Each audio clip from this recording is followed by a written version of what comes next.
Here we go. There, good. Recording in progress. All right, so we're just going to do the regular show then? Or? Yeah. Yeah, just do it right. Fuck it, welcome to the Buckhorn Podcast. I'm Martelle, and with me always is Mike and Randy in Zoom. We are in Zoom. We're zooming. If you like two idiots and a Mormon, a celibate Mormon, you're at the right spot. We're all in great moods. How are you doing today? I'm in a decent mood. The Steelers were winning.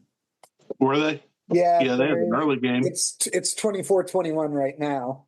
Yeah, they're in Ireland. Yeah. Which I don't fucking like this shit. This overseas fucking...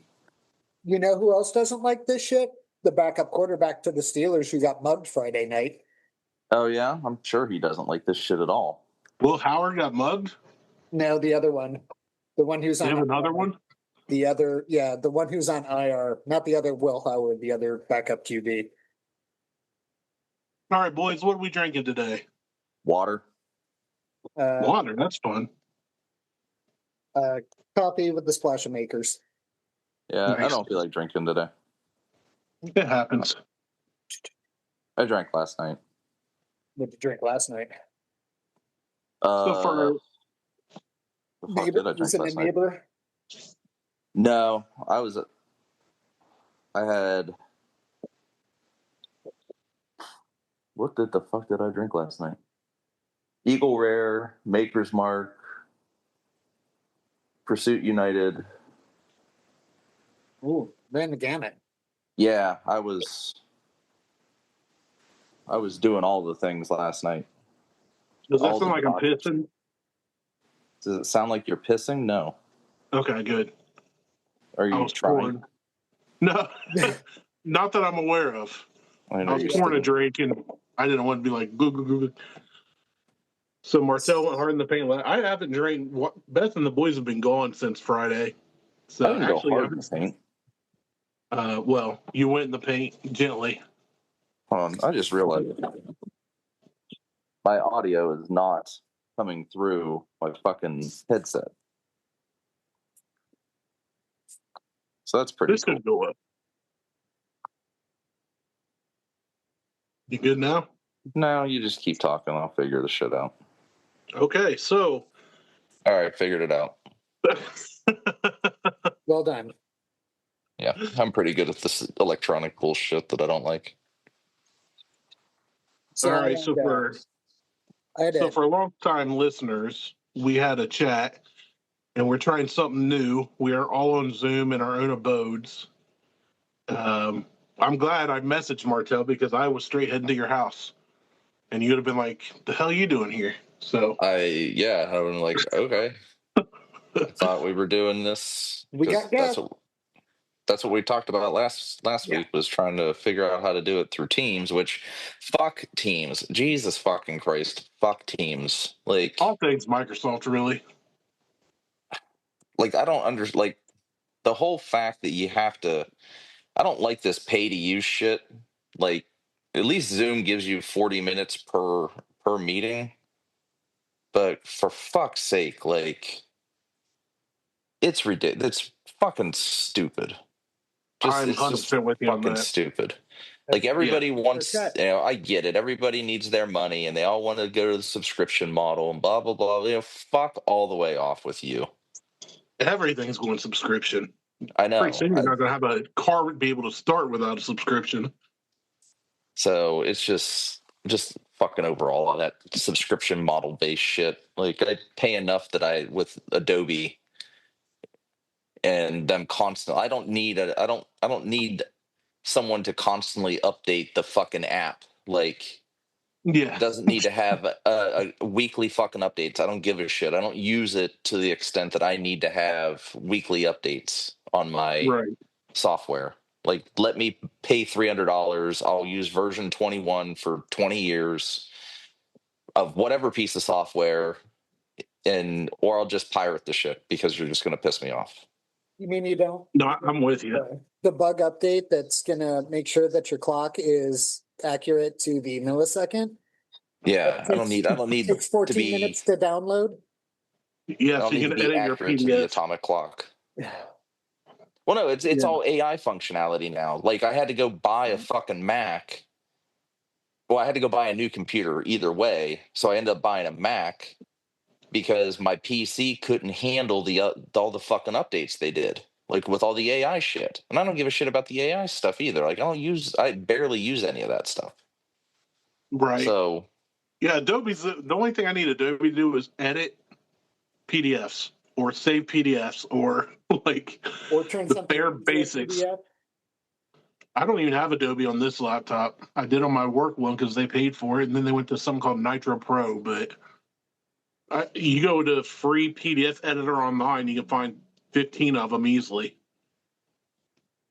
So, Mike, I like it when you turn your head, your nose disappears, and you're just part of the tree. I don't know why, but just the tip of your nose. So, shall we get started, fellas? yeah, you got something, don't you? Not I do. herpes, but you got something. The clap. We're trying something new here today. I actually have a little story, and we've been talking about shifting gears on the podcast, and we still don't know where we're going with that, but we'll keep y'all posted. But I have a story about a gentleman from Italy, which everybody knows Mike's 98%. Well, the end. Thanks for listening. You're welcome. But no, it's not Capone. Benito Mussolini. Mike, Luigi Mangetti. Oh. I saw a post the other day where we're talking about how the healthcare industry made like 70 or 80 billion last year, and they're denying more people for meds than ever. And somebody said, maybe Luigi wasn't so far off after all. Yeah. I mean, hot take. I don't agree, but I mean, maybe he wasn't. I don't agree with what he did. Right. CEO, look around, find out. Right. So no, this story is about a kid named Toilet. I say my best a toilet. I say my best Spanish accent for Italian. Buongiorno. Well, it's all based on Latin, so yeah. So we're going to give a quick rundown of this and his kind of crazy life he lived. So Ettore was born in, here's where I get real Italian, Borgonovo Valtidone, Italy, in 1897. So I couldn't find much on his early childhood. What's that, Mike? I said that was a good year. Yeah, it's my favorite. What was the 85th anniversary of the War of 1812? There you go. My favorite war. So at the age of 11, he began working as an apprentice at a local restaurant, but he was just like peeling potatoes and taking out trash. He's a dishwasher. He's what I did at Ponderosa for my first job. So second job technically. Roofing was my first job, and I said, screw that after one summer. Yeah. Yeah. One summer roofing, and the pitch was like 456 or something. We had to like tie off and scale the roof. And now that house burned down, so all that was for nothing. But at the age of 16, he took a boat to Ellis Island, New York. He arrived in May of 1914. So while in New York, he worked in he started working in these upscale Manhattan restaurants, including the one at the Ritz-Carlton. So he went from washing dishes in Podunk, Italy, I guess, to the Ritz-Carlton. And then next, he joined his brother at the Plaza Hotel. He started working away from dishes and into cooking. He ended up making the head chef at the Plaza Hotel. So while he was there, he oversaw meal prep for Woodrow Wilson at the White House. They had a homecoming dinner there that was being served to 2,000 plus World War I soldiers. And he got the call to do this. So remember, he's still like teenager. That's still a kid. And now he's at the White House serving veterans who have fought World War I.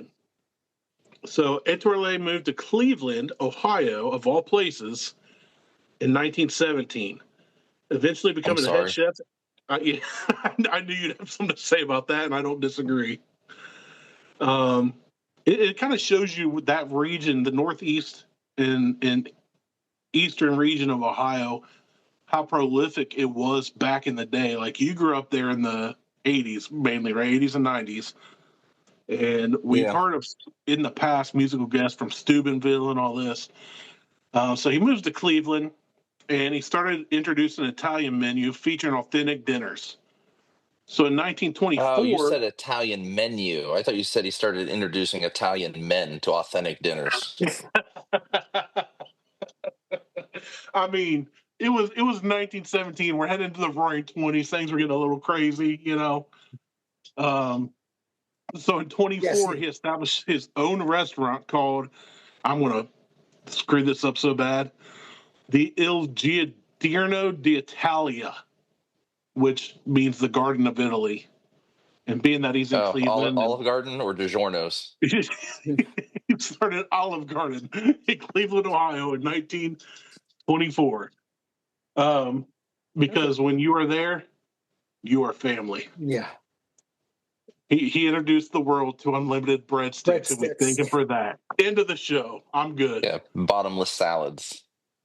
Dude, we went golfing one time out there at the course that closed down near you, Martelle. And hit don't Olive talk to me about afterwards. that. That's still a sore subject that gets brought up almost daily. Dude, that was a great course. I love that course. We did 2 rounds because after the turn, we were like, we're just buzzing. Let's do it again. And then we went to Olive Garden to stave it off. And by the time our food got there, we'd eaten so much salad and breadsticks, everybody just got a to-go box. Yeah. Sounds about right. So while he's at this, I'm just going to call it the Garden of Italy restaurant, and that he started, they fell in, like, customers just went head over heels for his dishes. And he made this homemade signature spaghetti sauce. So back from the old country, you know, the real stuff.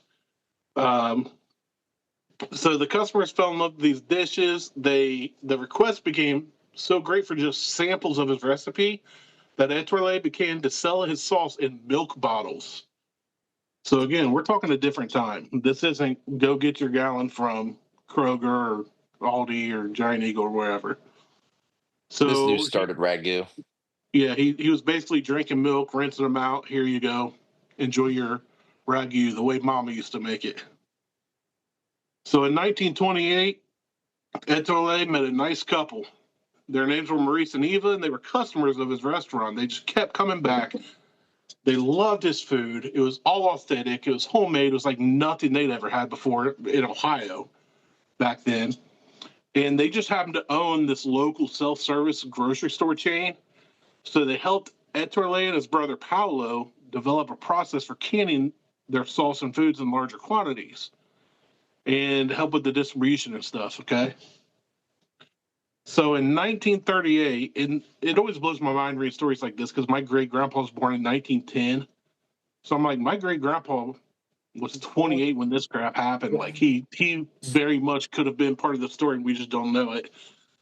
The production was moved from Cleveland, Ohio to Milton, Pennsylvania, where they could grow enough tomatoes to serve the factory's needs, which reached up to 20,000 tons of tomatoes every season. That's a bit. That's a lot of, not just 20,000 tons. They're going by weight at this point. I've never, ever heard tomatoes measured in weight until I studied his story. How else would you measure it? I don't know. Like, when I go to the store, I'm like, I guess you weigh them at the store, right? Yeah, they come in pounds. That does the shopping. Tons are just, a variant of a pound. That's fair. I didn't think about it that way. I'm just at home like, hey, can we slice up a tomato? Not, hey, slice me up 0.007 pounds of tomato. I just never really thought of how great 20,000 tons would be. So when World War II broke out in 1939, Etoile and Paolo knew they needed to assist in the war effort. So they actually started making rations for the troops. And by 1942, the plant was operating round the clock 24/7 to keep up with the demands. So now they're essentially helping feed our troops on the front lines. And when they were busy working, the employees of the plant could be seen marching through the streets of Milton during patriotic parades. They hoisted banners that read, "Keep them flying, keep them rolling, keep them well fed." I know who this is. I know exactly who this is. I think I guessed too. Okay, good. I'll hold it for now. I'm gonna hold it, but it's really Mario and Luigi. This is one of those ones that most people could probably guess. Even if they're listening, they're probably like, I've heard this before. It's Papa John. It's Senor John. It's me, Mario. So we've only got a few more points left here. By the end of the war in 1945, the efforts of everyone had not gone unnoticed. In 46, the employees gathered for a celebration as Etoile was awarded the Golden Star, one of the highest honors a civilian can receive in honor of the company's wartime contributions. So when we think of America's greatest generations, one of the things I think of is their bravery. I think of young kids storming beaches on foreign lands, expecting not to make it home. I don't think of tomatoes, so that kind of shows how big of an effort this country was behind the troops and the movement. So I did quick math. I asked how many tomatoes are in a ton, and it's between 6,000 and 7,000 tomatoes. Holy crap. So 20,000 tons is 130 million tomatoes. Oh. That's how many tomatoes I used to make salsa. But no cilantro. No cilantro. Nah, it just goes up an outdoor pool. I don't get the cilantro soap thing, but I still can definitely do without it. I'm good with no cilantro. No, I still eat cilantro. It doesn't bother me. It doesn't bother me. I'm just good without it. I don't need it, especially in a good salsa. So Etoile was obviously committed to the USA, but also to his employees. American dream, right? Coming over from overseas, making a name for yourself, and then paying it back. In order to keep up with those who were hired for increased production during the war, he made the difficult but selfless decision to sell the company rather than to let people go who worked so hard to keep the production going. And after selling the company he built from the ground up, he continued to operate restaurants in Cleveland, including one which bore the name Chef Hector's.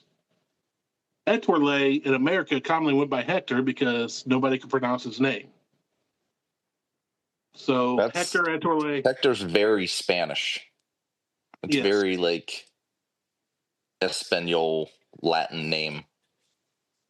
Well, there's that one guy that was in Fast and Furious and 17 other movies where he plays Hector in all of them. He plays Hector in all of them. Yeah, his character's Hector. So really, his name was Hector this whole time. Hector died of natural causes in June 21st, 1985. So he died when we were all born, even me, at the age of 87 in a nursing home in Parma, Ohio. But his legacy lives on. Martelle, you could have visited this dude when you were a kid. Probably did. You might have. My grandparents probably knew him. Who knows? Probably. They knew everybody. The Carlos probably sourced their sauce from him. Maybe. Might have. I mean, it could have been. They could have gotten their shit. Ferrellos could have gotten this stuff from Chef Hector. Chef Hector, the Italian. So there's even a reference of him in the 2007 animated comedy drama Ratatouille. But they used the name he is most commonly known by, a name used to simplify pronunciation of his full name for non-Italians. Yep. Etoile was commonly called Hector in the United States, but you probably know him as Chef Boyardee. Chef Boyardee. Chef Boyardee. And that is the story of SpaghettiOs in your cabinet. Maybe I just started going through all right, it's not ragu, it's not it's not Prego. I was like, and then when you started canning his creations, I was like, it's not just sauce. That's motherfucking beefaroni. Which is funny because SpaghettiOs is Franco-American, and that stuff's trash. Yeah. Oh, is it? I thought it was Chef Boyardee. I never paid attention. And it's fine, but you got to eat it right out of a can. Yeah. Right. Yeah, don't heat that up. You'll ruin it. SpaghettiOs is trash. It's garbage. All that stuff is terrible. The first meal can that he made for mass consumption for the troops and all that was spaghetti. Not SpaghettiOs, spaghetti. Yeah. Canned spaghetti. Now they can it. They turned it into MREs. I did not realize that Chef Boyardee basically was from Ohio. I didn't either. But it makes sense. Ohio had up and down the whole East Coast from Cleveland down through Youngstown, down through Steubenville, into Mingo, and down into Wheeling. It was a huge Italian population, like that whole East Coast. So there's probably more Italian restaurants along that whole area than anywhere else in Ohio. I wonder too, with him just being allegedly just cook, as far as we know, how much of the influence of his food brought in the other Italians and the mobsters down the road, you know? Well, Cleveland had a huge mob population too. Right, Yeah. right. Yeah, Cleveland, Youngstown, Steubenville had those three just had a big mob presence. Well, you had access to the lake, which had access to Canada, so yeah, and then you got the river, which can just move things up and down from Pittsburgh all the way down to Mississippi if you needed to. And especially back before, the mass highway system was put into place. Yeah. Well, that's why Ohio is such a hub for commerce. And you got Dean Martin out of Steubenville, who becomes basically a lounge singer and part of the Rat Pack. And Frankie is got mob ties, so then that just ties all that in between Steubenville to Youngstown. I didn't realize he was from Steubenville. Yeah. That's kind of he's from Steubenville. It was one of the places. There was I think the building still stands in downtown Steubenville where there used to be like a lounge where they used to hang out. Very cool. But I haven't been back here in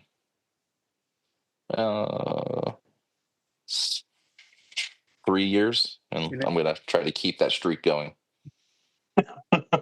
Dare to dream. Ohio's one of those places that a lot of people do hate, and I get it, but it also has a lot of historical ties to so many things because of the lake, because of the river, the settlements that were made here, the trading posts and the commerce. And it's really fascinating to look at some of the history of some of these people and how they came to be here, and a lot of the people born here, famous people or infamous people, are here because it was such a. Do what? I said, would you say he's famous? Yes, Oklahoma. But yeah, it's there's a lot of history here, good or bad. There's also a lot of crap. Martelle will tell you if you ever want to ask him. Well, yeah, most of Ohio's shit. Yeah, I just posted something on my story the other day. It was when you live in Ohio and you get tired of hearing this song and it's Sweet Caroline, this dude just fucking grabs this guy who's playing guitar's legs and rips his legs out from underneath him. It is great. It's just, he's just like, fuck this song. Hopefully he never goes to a home game in Happy Valley. Have 100,000 people to rip their legs out from under. Watching that, did you watch the Ducks-Penn's game last night? Penn State game last night? The boys in Beth are going. I watched college football from 9 a.m. college game day all the way through that game. Yeah. I mean, I got them this stuff around here, but yeah. I stayed up watching that game going in double overtime. Yeah. Yeah, I did. After that, I was out. But yeah, it was a good game. It was an excellent game. That's the way games should be. Friday night was a good game too. The Florida State game. I didn't see. I did kind of see that one. Oh, that was a great game. Just to watch from a entertainment standpoint, that was a great game. It was just fun to watch. I don't care about either team. Florida State got upset, but for any college football fan, your team has to win. The end. It doesn't matter what the other teams do. If everybody else wins, you've got to beat them, whatever. But it was just an entertaining game. Nice. So, yeah. But that's the story of Chef Boyardee. Cool. That's awesome. That was cool. I never knew the background of it, so that's kind of what got me. I mean, obviously, we all grew up kind of. Chef Boyardee was in commercials, and That's all I ate. On shelves, yeah, it was just commonplace. But I never heard the background of it. Yeah, beefaroni. Love the fucking ravioli. Yeah, beefaroni and ravioli. Yep. Mm-hmm. In fact, I just told Liz the other day, I'm like, give me some beefaroni. And she's like, are you fucking kidding me? I'm like, no, yes, don't get it. It's like you have that childhood hankering for it, and then you think about it, you're like, yeah, probably. Like I told Beth, I said, there are times I miss SpaghettiOs, but don't take that as a sign to go buy SpaghettiOs. Yeah. Like, just let it be nostalgia. It's fine. Yeah, I think. We'll end it there. I think my mom bought SpaghettiOs once, and my sister and I just dumped it in the trash. Oh, I used to love SpaghettiOs back in the day. There's something about the sauce. It's just not. I guess if that's. Yeah, I'll give you that. It's like the knockoff. If it's what you grew up with, then great, whatever. I can give you that. But if you went from Chef Boyardee and you went, yeah, SpaghettiOs are better, we couldn't be friends. Now, Chef Boyardee's Campbell's. It's there. Campbell should stick to soup. Yeah, that's. But that's that. Cool. Now you know. Now I know. Now Mike knows. Now I want pepperoni. Now Mike's like, man, I shouldn't have moved from Ohio. Yeah, had I known I was that close to the source, to Mr. Boyardee, as I refer to him. Yeah. So close. Boyardee. So they're talking about, I got this fucking thing up now. Can I go back? Hold on. I'm looking at my team. I've got the game just finished from the Steelers Vikings game. That for a second. Yeah, they did. It was 24-1 in Ireland. My buddy Ed's over there now. My college roommate and a elementary school friend, and he's over there with his kids and wife, and they went to the game. But I don't like this whole NFL in overseas thing. So the schedule, like the Browns and the Vikings are playing on the 5th in London. Yep. They're calling it the London games, the NFL London. Hey, fuck all the way off. Well, and he just signed a deal to be in Brazil for the next several years. And he also said that every NFL team is going to have to play overseas. That's all fucking horseshit. Like, again, this is... If I'm a season ticket holder, I lose a game. Yeah, exactly. Nobody's flying to... Like, the average fan cannot fly to Brazil or London or Ireland. We got 10 minutes left. No, and I agree. Like, it's fucking dumb. Like, so the 12th is the Broncos and the Jets. The 19th is LA and the Jaguars. The November 9th is the Falcons and the Colts. And then I can barely see the 16th. It's the Dolphins and I think Washington. Like the stupid Commanders, whatever they are. Yeah, it's Washington and the scrub line for fast forwarding and rewinding was in the way. But hold on, go back again. Shit. I just realized something else. So this is the other pisser. Pause, motherfucker. So the Vikings-Browns game is in London. The Broncos and Jets is in London. LA and Jaguars is in London. The Falcons and Colts are in Berlin. And then Washington and the Dolphins are in Madrid. Yeah. I don't want to see your tits. Sit down. But that's like, what is? Yeah, if you're a season ticket holder and you're traveling around the U.S. going to these games, you're losing out on a game. Yeah, maybe 2 games. I don't know. Well, it's like having an away game, but both teams lose out. Like fans of both teams don't get a go. Yeah, and like I understand that like NFL is becoming international. Like Patrick's a fan of NFL. I don't know what team, but I know he's an NFL fan. Like he watches. I had sent him a text. I'm like, hey, did you go? Just because it's in Ireland, I'm like, hey, did you go? Hop a train and go over there? He's like, fuck no, it's too expensive. Yeah, I've seen a lot of influencers that go to the games, and the stadiums are packed. Like they're nuts for it. This stadium was 100% full, like at capacity, standing room only. Yeah. Like Ireland's no bigger than like the village of Carroll.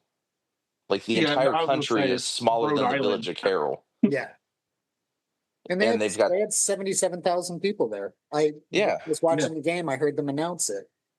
It's like, what the fuck? And you know that the tickets are at a premium. So if that's the case, get their cut.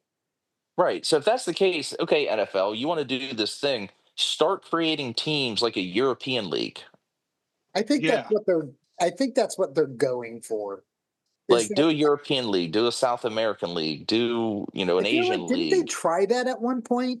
I feel like there was a European football league at one point. There was, but it's not owned by, it wasn't owned by NFL. Dragons and shit. No, Martelle's right. There is still a European league, but it's just like with basketball. You don't make the cut in basketball. You go play in China. You go play in Europe. Yeah. But if you recover, you get good enough, you can come back. So I think that's what they're trying to do is build a pool where these guys can still go play, get paid, and maybe make it back to the big stage. Like Martelle's spot on with that, but it's not owned by NFL though. It's whoever. Right. That's what I'm saying. That I'm agreeing with you that the NFL's trying to create that. Yeah. So just do it then. Don't take away like. I'm on a kick right now where I'm getting tired of seeing shit go overseas. Whether it be football games, jobs, other shit. Like then as far as I'm concerned, this was jobs going overseas too. So whatever. A lot of jobs. Really, I mean, it costs money to go play in those stadiums too. Yeah, I mean whatever. Anyway, I'm off my high horse now. Now I'm on a low horse. I'm on a pony. Just a little fellow. So, all right. I don't know how much time we have left. We got a 10-minute warning, and I don't see a warning on my screen anymore. So, I don't see anything. We got to be pretty close. So we're probably close. So, all right. Check us out on Facebook, Instagram, and YouTube. Oh, it's a good Instagram. I assumed we stopped recording. Sorry. No. I want to get it in there before it goes. Oh, by the way, and it just acts as the feed. We don't know if we'll be here next week or not, so stay tuned. Well, we in whatever remaining time we have, we may make some changes. We're probably going to end up just nixing this show altogether. Go to a monthly show under a different name. We'll keep everybody informed on what the hell that's going to be and how that's going to work. But it's just not. The show is not as lucrative in doing. Like 4 people are listening. Jason, Derek, Mike's brother, my cousin, I think your cousin, and Mo. Okay, so 5. Yeah, and they'll come over with us. Yeah, Johnny's not listening, but he's busy as shit. Like I still text him. I mean, we text each other at least twice a week. So it's just. So we're gonna make some changes and see how things work. I'm also getting tired of this show. But I've been tired of the show for a minute. So, do you like the new kind of format idea? I like the once a month idea because then that's less work that I have to do. Fair enough. I don't disagree. No, that's completely. So, I'm good with the one. I'm right now. I'm good with the once a month. Well, we can talk later this week or something and figure it out. See where we really want to go with it. Sure. But if we keep it under 40 minutes and we can continue to do Zoom, we don't need recording software, like because it's all recorded through here. Like the quality is not terrible. No, it's not. It's as long as everybody, as long as everybody's cameras and mics work, it's fine. Good to go. I'm good. You may be able to use your AirPods mic. Yeah. And then I went without earbuds today. Yeah, it's a little tinny and echoey on your side, but that also comes with. Maybe we'll do a Zoom later this week and figure out where we want to go, get things more solidified, and we'll test things out. Sure. Yeah, we can do that too. Yeah, let's do that. Let's try that sometime later this week. Damn it. All right, guys. And then we can learn about Chef Boyardee all over again. Yay! It's me, Mario. Luigi Mangetti. Good for a show, I don't even though. know that's his real name, or if I'm pronouncing his last name properly, but CEO, it works. fuck around and find out. Yep. It works for me. Cool. Hey, guys. All right. I'm going to go buy silverware. I'm gonna go watch another football game. Yeah, I'm gonna go watch football and maybe get something to eat. I haven't eaten yet today, so lunchtime. Yeah, I'm gonna do that too. So cool. If that saves down to your machine, Mike, yeah, just log into Google Drive through the Buckhorn and just upload it there and shoot me a message, and I can grab it from there. Sure. Because I don't know where it's going to save it to once it's done. Yeah, I'll find that out. So, are we cutting this part out? No, I'm going to leave it all in. Okay. It's thrilling and entertaining. That's totally fine. I just didn't know if we're going to talk now or talk later.